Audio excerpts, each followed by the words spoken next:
Welcome to Season 2, Episode 14 of the Landmark Sports Show with John and Ant. Welcome. Broadcasting live from Landmark High School on this kind of chilly, rainy Tuesday in New York City. That's right, we're back on Tuesdays. We're back. We're going to be here next Tuesday, too. We're going to get a little rhythm going. Yeah, we're back. What are you going to do about it? Absolutely nothing.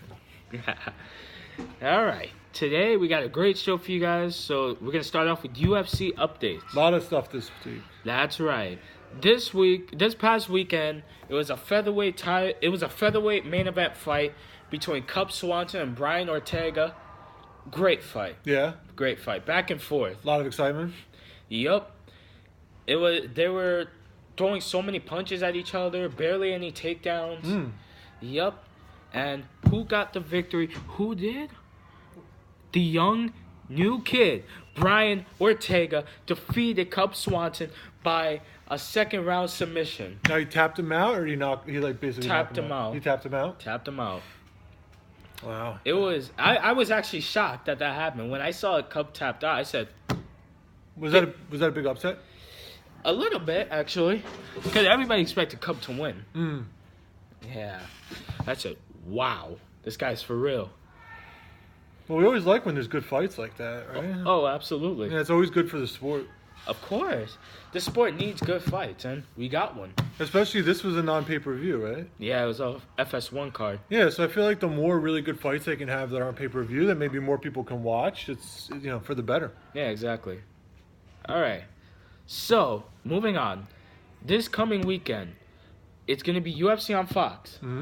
This is going to be a great fight. Like Fox, not even Fox Sports 1? Yep, Fox. Wow, I might actually get to see it. I don't get Fox Sports 1, but I have Fox. So. Yeah, you get to see it. Nice. This is going to be a great fight. It's a welterweight fight between former UFC welterweight champion Ruthless Robbie Lawler fighting former UFC lightweight champion Rafael dos Anjos. Ooh, that sounds like a good one. This is going to be a freaking amazing fight. This is a title fight? No. No? This is a 5-round main event fight. But, however, the winner of this fight will get the next title shot at Tyron Woodley. Oh, yeah? What are the rankings on these guys? So, Lawler's ranked number 1 or 2, and then Dos Anjos is ranked number 4. I hear you talk about Dos Anjos a lot. I feel like he's come up a lot on our show. No, not really. No? Not really. Maybe the name just sticks out for some reason. You're probably thinking about Dos Santos, Junior Dos Santos. Maybe. Yeah, but we've never really talked about Rafael Dos Anjos. I'm going for Dos Anjos. Oh, starting the predictions early. Yeah, I'm starting them. Bring it out swinging. What do you got? Ah, man, I actually still haven't decided, but... man. I'm going to go with you. I'm actually going to go... You know what?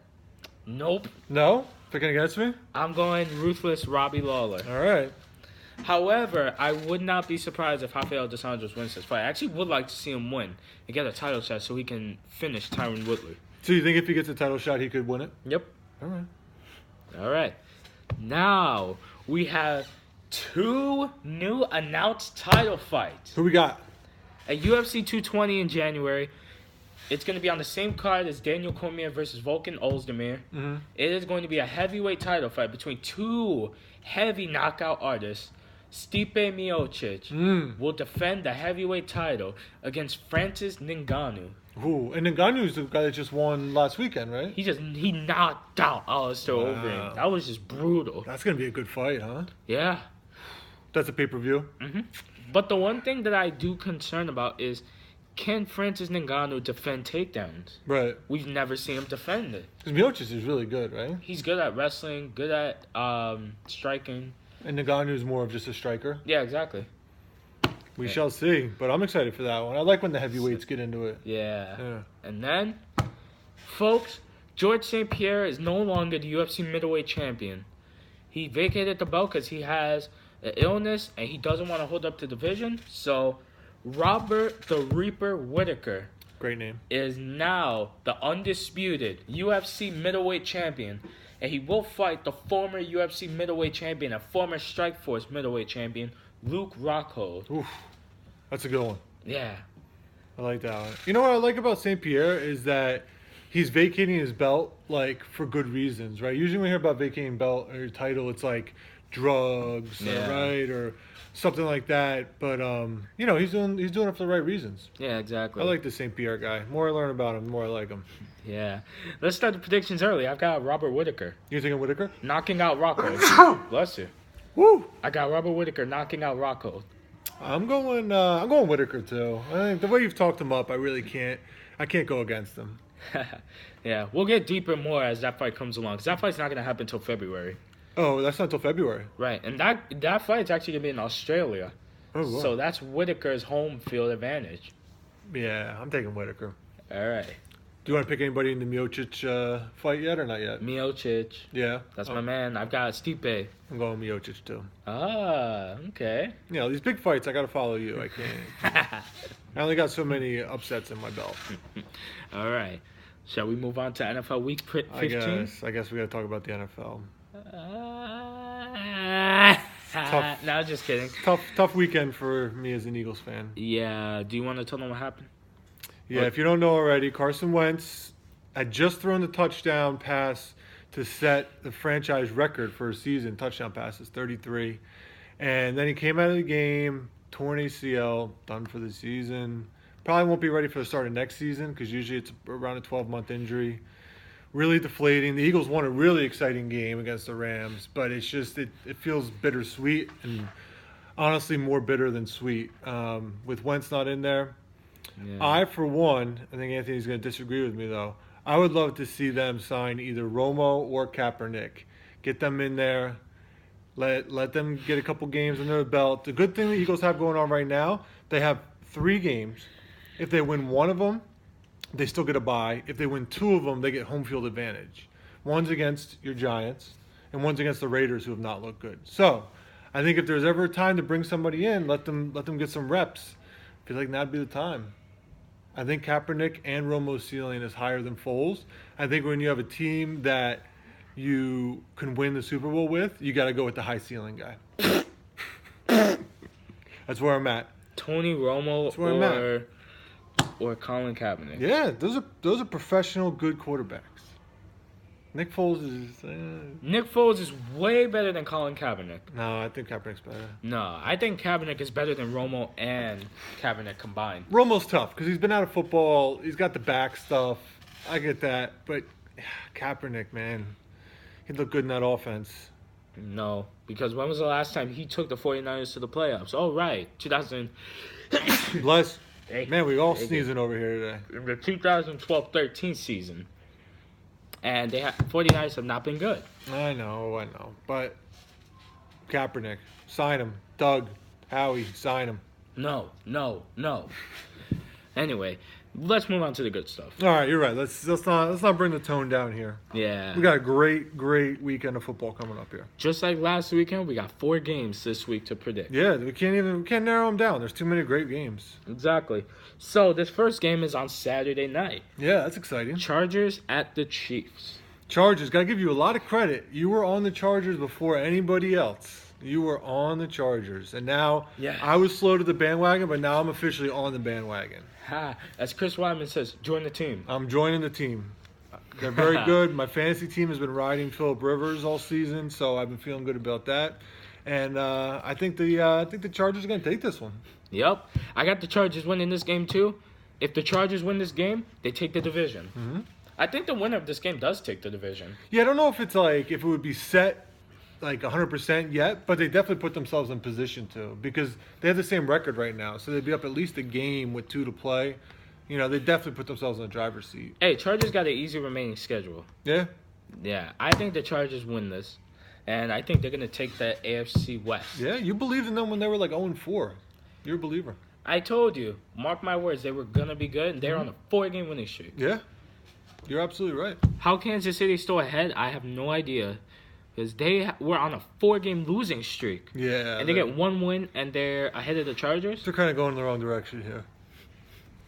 Yeah, all right. Next game, another good one. Rams at the Seahawks. Wow. Staying out west. Ooh, this is going to be so good. John, I am going to go with the Rams. I think Jared Goff is going to come back from this week against the Eagles, and I think he's going to have one of the best performances of his life against the Seahawks. Yeah, this was a hard one to pick because I think if this was in LA, I would definitely take the Rams. It's in Seattle, which makes it hard. But I was very, very impressed by the Rams this weekend. The game with the Eagles, the Rams can score. They play really good defense. They play opportunistic defense. They blocked the punt against the Eagles, returned it for a touchdown. They got an interception. They're a really good defense. They're a really good team, well coached. They generate stuff on offense. Robert Woods is coming back, I think, this week. So I have them going into Seattle and getting the victory. Yeah. All right. Packers versus the Panthers. The return of Aaron Rodgers. That's right, folks. He's back. Mm-hmm. He's back. We didn't even think he would come back the rest of the season. No. He's like a mythical creature. He just keeps coming back. He is. But, unfortunately, I think he's going to be rusty this week. And they're playing at Carolina, and Carolina's been playing good this year. They have been. So, I'm going to go with the Panthers to win. They have been. I feel like this is like deja vu. I feel like I remember on this show last year saying that I believe in the magic of Aaron Rodgers, but I do. So Aaron Rodgers is back.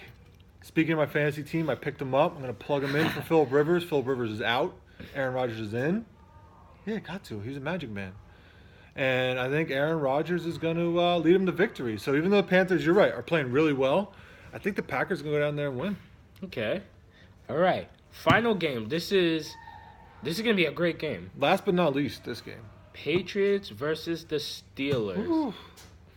And this is for AFC supremacy right now. Right? Exactly, because most likely the winner of this game takes the whole AFC. Yeah. I mean, I think the only other team that could make some noise would be your Chargers, right?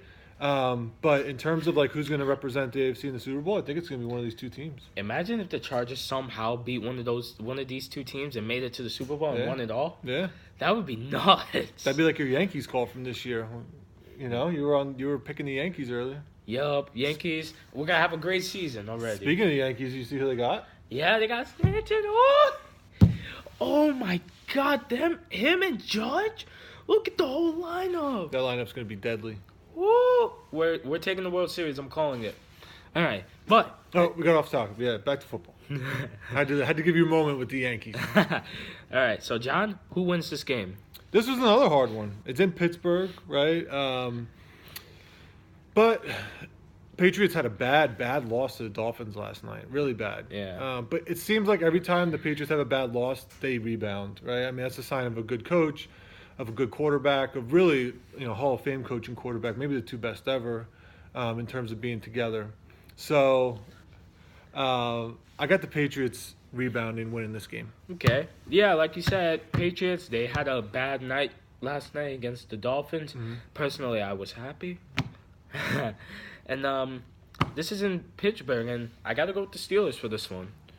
Yeah, that's fair. I mean, I think a lot of these games this week are like laser thin, Exactly. All right. Does that do it for us this week? Yeah, a lot of action. Yep. Feeling good. I'm excited. We got, what is this, week 15? We got a couple more weeks left in the NFL regular season, getting the playoffs. Whew, we're hitting our stride here. Yeah. And then we're going to have to not talk about football for a while. Dang it. We still got some time, though. We still got a couple months. Good. All right. Well, we will see you next Tuesday. Thank you for watching. Post some comments if you have any questions you want us to answer next week. And we will talk to you then. All right. Have a great week. Have a great week.